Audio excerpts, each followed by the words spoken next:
Hi guys, welcome back to the Fight Podcast with Sharir. And with me, Jan. Hi Sharir, nice to have you back. Hi Jan, how are you? I am very good, how are you? Except very for the good. heat in the studio. It's gonna turn up. We don't have air conditioning here and it's blazing sun outside. So if at some point there's a break, a pause in the podcast, it's because one of us has just gone down. It's not going to be me. I hope it's not going to be me either. But this time we don't have a puck in the studio anymore. I think that was in one of the earlier episodes. We had a puck here. We're gonna keep these things coming. There's gonna be weird episodes, I think. We should also sometimes maybe bring in someone we could both of us talk them together. Yes, we can drill them with questions. Yeah. But also, get Mikey out of the shower. Okay, I think Mikey wouldn't feel comfortable with this level of English. But I love the fact that Mikey pretty much started learning English with interacting with you. Yeah. And also that is something that I find really interesting. He's like, Sharir speaks so clearly, I can understand everything he says. Oh, thank you. Most people think I mumble. I think you mumble too, but the thing is, like, Mikey is used to your English. That's how he started learning English. And so he's like, you are his standard for English speaker. We did the podcast with Andrea in Italy. He did not speak a word of English when he met me. Andrea? Not a word of English. That's super impressive because... Pizza. And now look at his English. It's great. And it's all because of ICCS. So ICCS is not just a martial arts system. It's also a language platform. It's also, how do you call that language? Like Bubble? Like the app. Yeah, Bubble. It's like I don't know, maybe there's a or Lingo something. Lingo or something. Yeah. It's like a dating platform only for languages. Yeah. And then look, right? You go in October. We have our European convention. Mm-hmm. You were there last year. There's at least 10 countries there. Yeah. There's a lot of languages going on. When I'm speaking English, explaining something, and people are translating it into French, Italian, British. Whatever the fuck the Brits are speaking. Right, Spanish. Yeah. No, I think it's really impressive because Andrea gave subtitles the whole time you gave classes in Genoa. He translated live. Yeah. Because in Italy, it's not that common that people speak good English, I noticed. And so, because here, usually you give classes, people understand. And if they have questions, they ask. Right. But there, he gave this real-time commentary on what you were saying. I think Rudy doesn't understand the word I say, though. Rudy. No, Rudy understands. I don't know. He has a special. He just knows what you mean. He looks at what you're doing. He's like, yes, I understood this. I think that's with most of especially if you have fighters, they kind of know what it is about. Maybe they don't understand the tactical stuff you tell them behind it. They pick up one or two words and then they see the movement. They're like, oh, I got it. Yeah. And also there's one guy in the gym in Israel, in Jerusalem, who's very good at imitating and seeming like he speaks a language. Yeah. And the weird thing is, apparently he does it to everyone who comes to the gym who's not from Israel. Yeah. But he doesn't speak a word of English, maybe like 2 or 3 words, but that's it. He doesn't really speak English. But he started off that way, and I was really confused. And then people started laughing, and then he apparently switched to French. Yeah. And French I speak a bit, so I was trying to communicate with him in French because he said like 1 or 2 words that I recognize in French. So I switched to French, and then he immediately switched to something that was supposed to sound like, I think, Spanish. Yeah. They're like, I think he's fucking with me. Everybody was laughing loud, so I was like, okay, I think he's fucking with me. And they told me that he did that to Spanish people who went there for 10 or 15 minutes. They were super confused. Like, is he talking Spanish? I don't understand a word he's saying. Yeah. It's but he found that very, very entertaining. He just did it to, Benny from Belgium. Yeah. He just did it to him. He was in the gym, I think 2 weeks ago for a day for a visit. And he started je pas comprends. This is not French. This is not French. He was arguing with him if it's French or not. And the weirdest thing is, he's very good at, he seems very sure of himself when he does it. Yeah. And so he looks you in the eyes like he's saying something very serious. Yes, he goes super serious and he's like, and you're like, what the fuck are you saying? And then you try to interact with him and he gets more confused. He's also a very good powerlifter. Huh? I've seen him lift this one time in the middle of the night. We're in the gym. He came in. He's like, do this. He still does this thing where he acts like he speaks and he just starts lifting really heavy shit. Yeah. You don't expect it when you see him. He's a big guy. He's a big guy, but he seems so unserious, but then he's very good at that stuff. Yeah. And that's something I enjoyed that with. It's pretty impressive numbers. I enjoyed that with a couple of your fighters that you talk to them, they're like funny, they're loose, and then you fight with them, you don't expect them to perform well because they're so loose otherwise. I don't know why, but it's like you wouldn't associate that because they don't have a banana up their ass. So big deal. And then you don't have bananas to. are not that hard though. I think a stick, but that's the term. That's the term. A banana up their ass? Is that like you never a heard Hebrew that saying? No, it's in English. What language am I speaking? A banana up their ass? Yeah, it's like when someone who's he's like, huh. It's like, huh? What is huh? I don't know how to explain it better. Like, stuck up. But bananas would get mushy in an ass. That's not how it works. Don't take it. Don't overthink that shit, dude. I'm German. That's all I do. It's a saying. Don't put the banana up your ass. It's a stick, actually. Yeah, I think it's a stick. Okay. Because bananas are curved too. That's weird. Let's not talk about bananas up asses anymore. Okay. Cut. I think with a lot of people, also because there's so many different backgrounds of how the people who come there, at some stuff they're very serious and at other stuff they're not. So, for instance, with him, he's one of he studies in the yeshiva. Yeah. And so he's very serious about some of the stuff. For instance, I think they're not allowed to touch women before marriage. I think that was the thing. Right. Yes. So that's where they're super serious. And then on the other hand, with the guys, it's super like there was a lot of gay humor. It's like I like if you go to the army, you've never been to, but everyone's joking and making fun of each other all the time, and you see they seem like people who are not serious at all. But once I'm like, okay, guys, this is what we're going to do tonight, everyone shuts up and becomes very professional. Mm-hmm.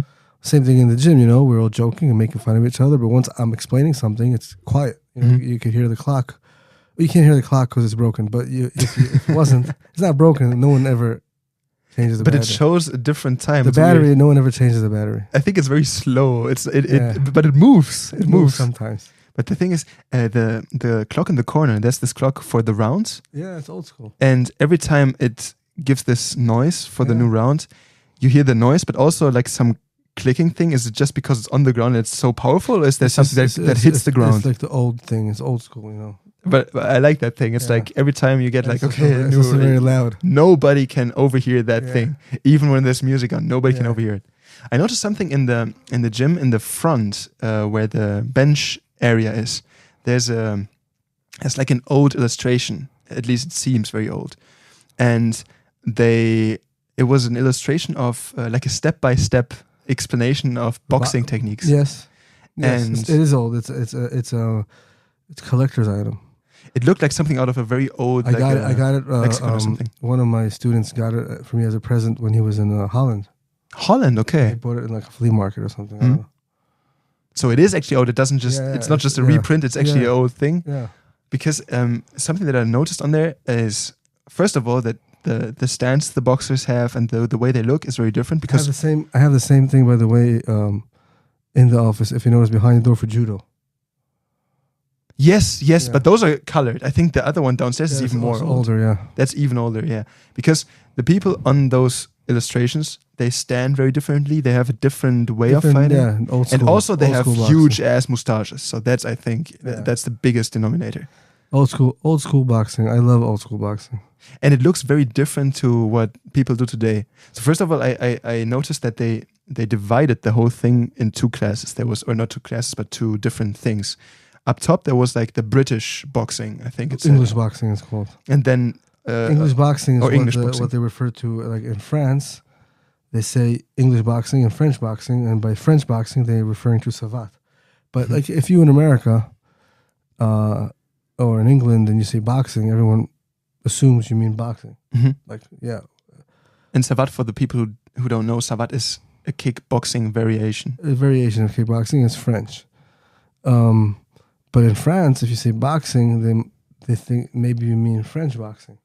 Which might be with kicks. Yeah, Savate. So that's why you have English boxing. They call it actually in France.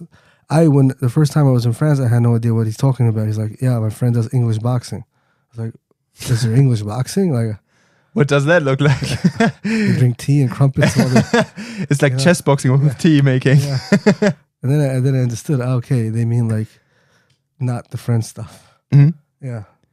So they still use that distinction? Last I heard of, yeah. Last I was there, yeah. Last time I was there. Because that was very weird to me too the first time I saw it on that thing, because the whole thing, the description, I think it's still in English, right? It's not in French. It's in English. So they say English boxing, they say French boxing. It's not boxing Ingles or something. Yeah. So that was where I was confused. Like, okay, interesting. And also, so with Savate, I don't know, because with Thai boxing, for instance, they are not allowed to strike the face with the gloves usually. That's why they have these crazy variations with elbows to the face and kicks to the face. Thai boxing? It's not with every single one. I think there's different rules, a set of rules. They could hit each other in the face, no problem. But I think there was because that's at least how I was told that all the crazy spinning kicks and elbows came to be because they needed ways to strike the face without the gloves. Maybe in the past, I'm not an expert in Thai boxing history, but I'm certain they hit each other in the face all the time. Okay, yeah. Maybe it's different set of rules or different styles. But the things with Savate, so it's like they have weird kicks. Very interesting ones, they yes. Kick with their toes. Kick with their toes, and also most of the Savate competitions, I think not all of them, but most of them are like semi-touch. I wonder. They strike, but they don't really strike. I don't have that much other. experience with Savate. I do have a lot of experience with kickboxing. I wonder how a kickboxer would do in a Savate competition. I wonder. Or vice versa. The ones that I've taught, I've fought a Savate fighter once, but he was used to like semi-contact fighting. Like he struck you, but it was not that hard. So they have a lot of freedom with their kicks because they know they won't get injured. And I saw him interact with the kickboxer. He's like, and the kickboxer said, "If you do these things, I could just strike your knee and it would break." And so I think kickboxing is very. It depends on the style, but I think it's more rudimentary. We should get a Savate person out here and ask him. Yeah, that would be an interesting conversation. Yeah. I think, but because it looks very artsy when they jump and they do all this. Honestly, I haven't ever really looked into it that much, so I don't know what to say about it. It's a very beautiful sport, but it doesn't seem like it's like the most effective way to do it. But I'm not an expert either. But it's like the stuff that I've seen, because they kick with the toes. They have like steel caps in their or not steel caps, but they're like enforced in the front. Uh-huh. So they kick with the front of the toes too. It hurts like shit. What's with the leggings? I think it's just so you don't get caught somewhere. It's like with grappling, I think. Okay. Maybe. I'm not sure. I haven't asked them about the like leggings. the fencing with the swords. No, but it's if you get struck with the tip of the shoe, it hurts like shit. But if you don't have shoes like that, it doesn't really work. Okay. So you need special equipment for that, and that's where I draw the line. I'm like, but you can't really do that in MMA, for instance, because you're barefoot. So how is their boxing? The ones that I've met so far, it's so because usually they're very focused on the kicks. That's another thing I've seen about Thai boxers, which I have a lot of respect for because they're very tough and they have great kicks and great elbows. But most of them, their boxing is very, very bad. Mm-hmm. They're just their boxing skills. It's like they punch wrongly. If they can only box. If they can only box. Yeah. Like my guys, a lot of them, they travel to Thailand to train or vacation, but everyone's in Thailand to go train. And if it's just boxing, they would say that even one of my students is relatively new, a year at the gym, 2 years, and then he went to Thailand for a while. He told me like as far as hands, he was whipping their ass, all of them. As far as there was one day they came just sparring with hands. He said that he was surprised. Mm-hmm. I think that there's kickboxers who have great boxing. Like kickboxers, not Thai boxing, especially like the European ones, like Holland. Yeah, they're known, Holland, Belgium too. Some, they're known for that. They have a good hands as well. And they're known for very hard sparring as well. Yeah. They do like 80% sparring sessions in their training, which is intense. But I think the issue is, and that's why I thought that, or why I never questioned that thing with the Thai boxers not being able to hit the face. Maybe that's bullshit, but when you see their guards, usually it's like a high guard thing. They have their arms up pretty high, which makes sense for kicks. But if you compare that to like let's say an English boxer, as we established, it's a very different way to guard your face. Also, I don't think there's a lot of people from Thai boxing who go to MMA. You have kickboxing, but not a lot of look, a lot of people who compete in kickboxing compete in Thai boxing, of course, you know.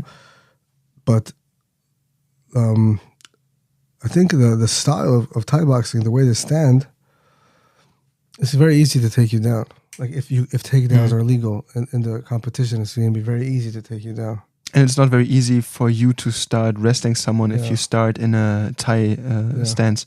They stand very open, I noticed. It's easier to throw kicks that way. That's why they have their hands up that way, because the balance. The opponent is going to also run into your hands when he throws straight punches. So they use a lot of the parries. They don't have a lot of head movement. Like in boxing, I think part of it is because they're not boxers, and also because they're afraid of getting kneed. Like you slip a punch, you get kneed to the face, you know, or you duck and you get kneed. So they use a lot of blocking and parrying. It's very different in the way in boxing. It depends. There's different strategies to it, but there's people who try not to get hit at all. There's people who block more, and then there's people who are very much into just like counter punching, who react to getting hit. And you couldn't really do that in Thai boxing with that kind of stance. It's just you can just use it for one thing, and that's like being an obstacle. It's just annoying to keep your hands in a longer. Counter punches, though, they're not people who react to your punch. Okay, sometimes you have a number one, number two. Like number two reacts, like you hit him, he hits you back. But a good counter fighter is actually someone who will beat you to the punch. So he expects you to... You see the difference? He will beat you to the punch. Like you throw a punch, let's say you throw a right cross. So he'll slip the cross, right? And then he'll throw, for example, a left hook above your cross, but he's going to hit you with the hook before you hit him, before you touch him with the cross. That's a real counter fighter. Or he blocks, for example, a body punch. Let's say he blocks a hook to the body, and then he hits you with a shovel punch at the same time. That's a counter. To the liver, for instance. Or even shovels to the head. Or you throw a jab, and he throws a jab, but he catches your jab, with his hand. Let's say he catches with his backhand. So let's say most people with the right hand, he'll catch your jab, and then he'll throw a spare jab at you. Which a spear jab gives you a little bit more power to the jab and also more distance to the jab. More range, yes. We don't really have how to show it here on vocal, but it gives you a little more range. And then he beats you to the punch. So a real counter fighter is someone who could beat you to the punch. And a person who reacts all the time, if you just react, you're in danger. You eventually lose, or your defense is going to get broken, breached, But if a good counter fighter is like what's called like aggressive defense, that's a very dangerous fighter. Yeah. It's not just about not being hit. I think people who start boxing have that idea of... People say like, I don't need defense. A counter fighter is a kind of defensive fighting, but it's a very aggressive defensive fighting. And people make the mistake, or they say, there's an old saying, the best defense is offense. I'm sure you heard it. And that's like a cliche, which is true somewhat, but not really always true, because if you don't have a strong defense, you're never going to have a strong offense, because you're going to be too busy defending. You have to have a strong, solid, aggressive defense to be able to have a good offense. Does that make sense what I'm saying? Same thing when you grapple, right? If you don't have a good defense, and let's say your opponent is in a dominant position, a side position, mount position, whatever, you're going to spend the whole round just trying to get him off of you. It's the same with boxing. You're going to panic if you don't know your way. If you have a very solid defense and you have a very solid bridge and shrimp and movement, and you get him off of you very quickly, you could go then into your offensive cycle, so to say. You know what I mean? That makes sense? I think so. It's important to have a... Exactly, and the same thing in striking. And so, when you're throwing punches at each other, I'm not always reacting to what you do, because eventually you're always have the upper hand. But I'm going to beat you to the punch every single time. That's what I like. Like that's what I like to train my guys to do a lot. You know, so it's demoralizing. You also are very offensive all the time. But also, when he throws a punch, you beat him to the punch every single time. If you work on that, that's a great tool, and for sports, of course, but also, of course, for a street fight. One of the ideas of the street boxing program that we're doing, and I'm, as soon as the first instructor course only for street boxing, I'm excited about that. On October, you know, one of the principles there is that aggressive defense mentality. You know, of course, you have to know how to train it and see how to do it correctly, but that should be the mentality. Every time I'm beating someone to the punch, you're winning the fight. I think that what I've noticed with people who have been boxing for a long time, either in combination with kicks or MMA, or especially with people who focused on boxing mainly, is when they encounter someone who punches in a weird way. So with someone who's not really trained in punching, but who's just trained, not trained, but they just had a lot of beatings, then sometimes it's hard to apply those strategies of counter punching. Because he's messy. Because he doesn't. It's so not actually. It's not. It's even easier, but how to say this nicely? Yeah, there's a lot of bad trainers out there for boxing, yeah, it's pretty much that way. So they don't know how to explain how to deal with that threat. Yeah. Let's not forget that boxing was created, the purpose was to beat someone up. And today, there's a lot of really, really good boxers, but they're more like dancers. They move maybe sometimes too much. Their movement is exaggerated, It's nice to see, but they're not killers. And I think the old school boxers, they were killers. How do you think that's different? They would hit you harder. A jab was used. Their stance was like weirder stance, like they had their hands far out. Yeah. And people like make fun of it, because they would throw a punch. Also, a lead hand was to knock your head off. It was never strategic, it was to knock it, but it was strategic to knock your head off. You see what I mean? And that fits the street mentality more than dance around him. That street boxing is not about that. We do a lot of movement, of course, but it's every time you touch your opposition person in front of you, is to take his head off, right?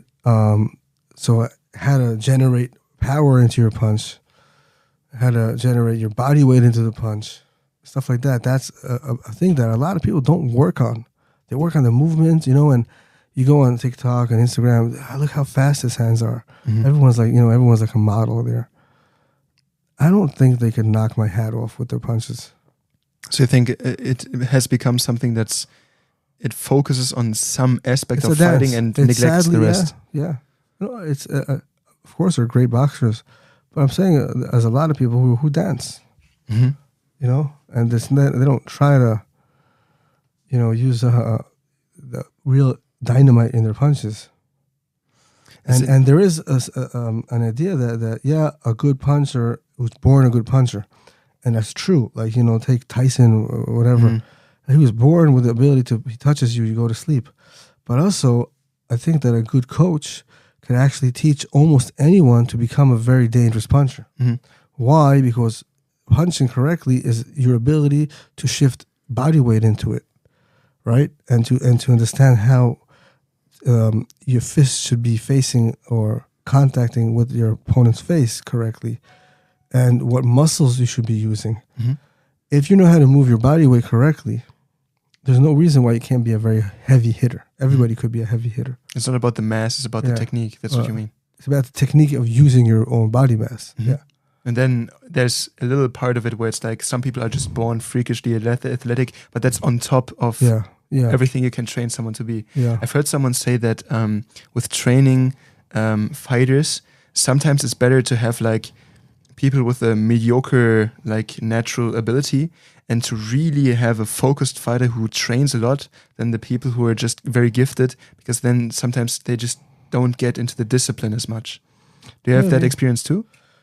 Not really, but it could make sense. Like I don't have personally, I don't have that experience, but it makes sense. Like discipline beats talent all the time, right? I see though a lot of talent, like with the beginners class back home. So you see a lot of talent, potential. Let's say come into the gym, do a trial class, and then never see that potential again. But then you see sometimes other people because they don't come back, or because they don't come back. Okay. Or other people who don't have much potential. They're not coordinated. They're not very tough. They don't understand the technique right away. It takes them a very long time. But then they come over and over again. They show up. Like trust the process, so to speak. And with time, they get much better than the people who are talented. You know what I mean? Once in a while, you have a freak of nature, but except for that, discipline beats talent any day of the week. If you think about, for instance, if you think about disciplines in other fields, for instance, climbing, I've noticed this. If you look at records from, let's say, the 80s, and then you look at the records today, and you compare those, there's jumps, there's leaps in time, in technique, and so everything they do is to optimize that movement. Everything is to make it better. That's why they make better times. Do you think that's different with boxing? Because you said it's very specific, but it came away from that idea of I'll just take your head off. I think that there's always an improvement with training, right? That's why you see so many records get broken all the time. Or in the military, there's always the weapons are getting better, the gear is always getting better. But I think also sometimes the gear gets better, but the people that come they're weaker. They're not built from the same bone structure that other people who were born 20 years before them are built. It is what it is, you know.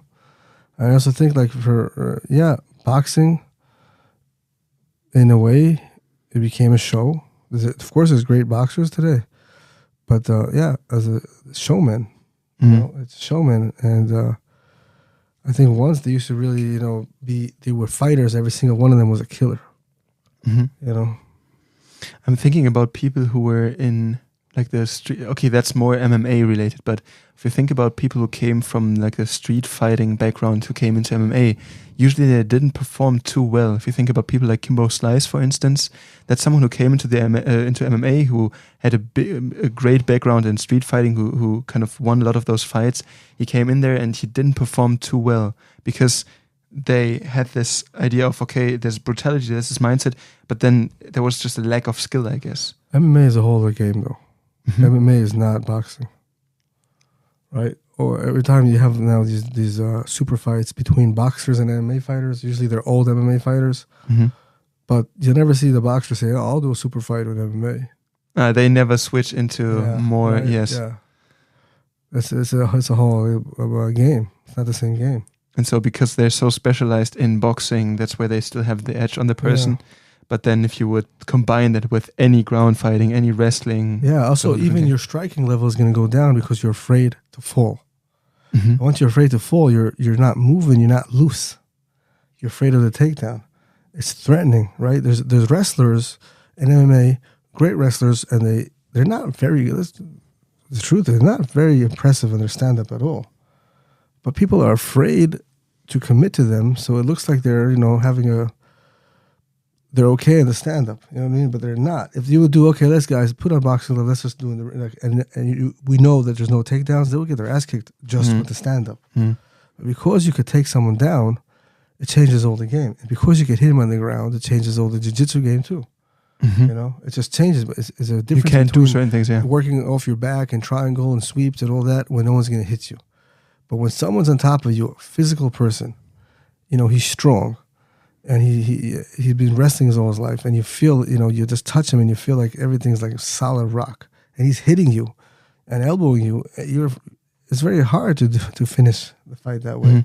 And when you're standing and you're a great boxer, a great kickboxer, but you know that maybe you throw a leg and he'll catch your leg or he'll shoot in to a takedown, you're afraid, you're not very comfortable moving. You don't move as comfortably. And that Doesn't mean you're not a good boxer. It just means that in MMA, it's just a whole different game. I think for me it was also very weird. I have more of a grappling background, and then I started like with the first time I did MMA sparring. We went down, and then it was super confusing for me to understand. Okay, now you have to keep hitting him even though he's down, because you're used to, okay, now I pin him, now I do this, now I do that. And also with other people who are very new to MMA, I noticed the same thing. They're very used to, even if they train them isolated, like today's boxing, tomorrow is grappling, then it's wrestling, and then we do only this part of kickboxing or something. And then you take them in a ring, you do MMA sparring, and they're not used to hitting you on the ground, because on the ground they only ever saw grappling technique, and that's where it changes the game. That's one of the dangers in jiu-jitsu, right? One of the dangers in jiu-jitsu is that you get in a habit of giving someone a dominant position, and like you're okay with it. Okay, I'm on my butt. You're standing up. Okay, clap, whatever with the fist, and let's go. Which is not to discredit jiu-jitsu, but it has its place, but it's has limited. It has its limit, because if I could start throwing punches at you, you're not going to want to give up that position. You know, it's not to discredit, but when someone thinks that jiu-jitsu is the only answer to everything, it's very wrong. It's just not. You know, yeah, it's great. And they have the best thing that they have is the marketing. You know, and you know, not, of course, a lot, you know, I respect it a lot, but what about sambo people? Who's better, a sambo guy or a jiu-jitsu guy? Well, maybe it depends on the fighter, but they would give them each other a run for the money for sure. And in an MMA fight, I don't think there's an argument that the sambo person is better, because he's allowed to punch. Or in a wrestling fight. On the ground, you could argue it depends on the fighter. But I think that, especially in the US and Europe, jiu-jitsu just has better marketing. You think that with wrestling, I would think, because BJJ also starts standing up in the competitions. No, they don't. They sit on their butt. In the competitions, they start standing? They sit on their butt because they don't want to, they don't want to lose points for a takedown. They sit on their butt. And in fact, when you sit on your butt in a competition, the person standing is the one who has to like legally engage. Right? You have to legally engage. So the rules are for the jiu-jitsu guy. I understand that, because it's jiu-jitsu competition. You want to help promote that sport. Yeah, exactly. But it's not. The rules are not in favor of the wrestler. That's the case. In judo, you used to have people from sambo, I think, who used to compete in judo, and then they would double leg everyone. And, and single leg, double leg, high crotch. So like the rules of judo over the years also changed. Okay, no double legs, no touching the legs at all in judo now. Why? Old school judo had a lot of double legs. Because they want to keep the sambo people out. I get it. You want to promote your own sport. So but that's then very artificial, and it takes away of the authenticity of the sport. Yeah, maybe. But who are we to argue with that? Because that's usually, if you look at those combat sports, they're usually created to have an answer for exactly those kinds of questions, either on the battlefield. When it becomes a sport, it gets taken away, right? Why is it's called an ippon, judo? Why is that like the end? You win the fight, because like supposedly you smash them on the floor, right? So like that's a very dangerous move. But today it's a sport. It's all for the sport. Also, people who compete in jiu-jitsu, sports jiu-jitsu, it's all about the sport, right? But there's a lot of positions and it's great for control and restraint. It's great for a lot of stuff, but it has its limits. Even in control and restraint, it has its limits. And there's a lot of videos going, look at this guy, he knows jiu-jitsu, look at this cop, great, because he does like the double wrist control and a hook and this, he goes to the kimura. It's true, but there's also a lot of stuff that you'll be put in danger. Tactically, where's his partner? He's on the ground alone with someone. A lot of stuff, and the list goes on and on and on. That's not enough. There is no one art that's enough. I think if someone thinks like I'm the shit and that's enough, I don't need to do anything, so he's wrong. MMA is closest because it contains a lot of different styles. Yeah, but again, it depends for what you want to do it. There's a lot to know if you're doing it for street fights, for survival. There's a lot to know around it, not just MMA. What about knives? What about multiple opponents? And the list goes on, right?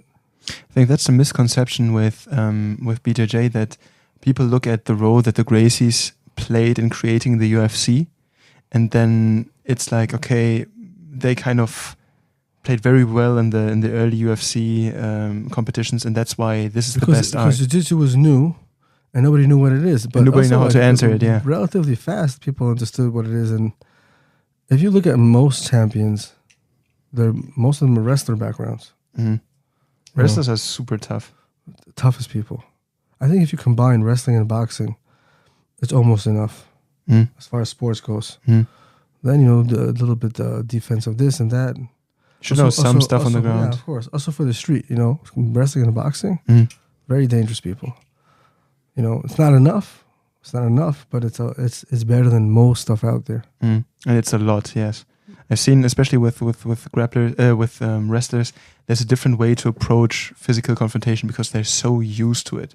They're not afraid of it. They actually like it. That's what they're looking for. Yeah. And when you learn self-defense, like, avoid physical confrontation, which, maybe it's true, but you still have to feel comfortable with it. Yeah, you have to feel very comfortable with the physical part. And then you can choose not to engage. But if you have to not to engage... From a position of strength. Yeah. Right? From a position of confidence, not because, my coach told me to fight is very dangerous. Yeah. So, I'm afraid to fight. Yeah. No. That's a very, very bad mentality. Mm-hmm. I think that's the same thing you said about boxers. One of the reasons why we do so much wrestling, at least, street wrestling and ICCS, A, because it's a very common problem, and B, also it builds the mentality of a fighter. Someone's in your face, you're not afraid.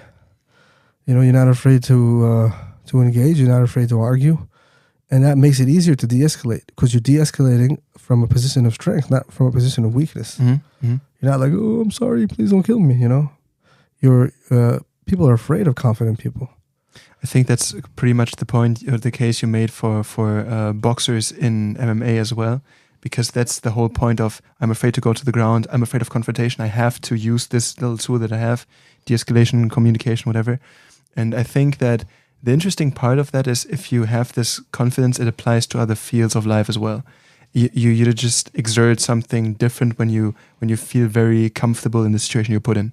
It's something that not only in potential physical confrontation, but also in other fields, you just know that there's a different way to carry yourself, and that's where it applies. You solve a problem. Yeah, you get used to solving problems. It takes you a long way anywhere you go.